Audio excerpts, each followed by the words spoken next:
Chapter 24. The Resurrection. But very early on Sunday morning, the women went to the tomb, taking the spices they had prepared.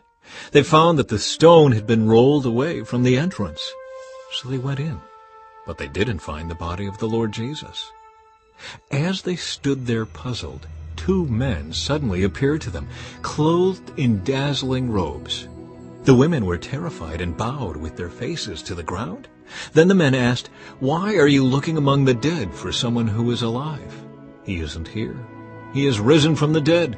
Remember what he told you back in Galilee, that the Son of Man must be betrayed into the hands of sinful men and be crucified, and that he would rise again on the third day."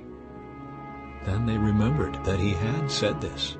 So they rushed back from the tomb to tell his 11 disciples and everyone else what had happened. It was Mary Magdalene, Joanna, Mary the mother of James, and several other women who told the apostles what had happened. But the story sounded like nonsense to the men, so they didn't believe it. However, Peter jumped up and ran to the tomb to look. Stooping, he peered in and saw the empty linen wrappings. Then he went home again, wondering what had happened. The walk to Emmaus. That same day, 2 of Jesus' followers were walking to the village of Emmaus, 7 miles from Jerusalem. As they walked along, they were talking about everything that had happened. As they talked and discussed these things, Jesus himself suddenly came and began walking with them. But God kept them from recognizing him. He asked them, "What are you discussing so intently as you walk along?" They stopped short, sadness written across their faces.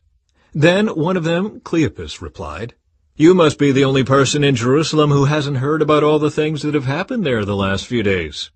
"What things?" Jesus asked. "The things that happened to Jesus, the man from Nazareth," they said. "He was a prophet who did powerful miracles, and he was a mighty teacher in the eyes of God and all the people. But our leading priests and other religious leaders handed him over to be condemned to death, and they crucified him. We had hoped he was the Messiah who had come to rescue Israel. This all happened 3 days ago. Then some women from our group of his followers were at his tomb early this morning, and they came back with an amazing report. They said his body was missing, and they had seen angels who told them Jesus is alive. Some of our men ran out to see, and sure enough, his body was gone, just as the women had said." Then Jesus said to them, "You foolish people, you find it so hard to believe all that the prophets wrote in the Scriptures. Wasn't it clearly predicted that the Messiah would have to suffer all these things before entering his glory?" Then Jesus took them through the writings of Moses,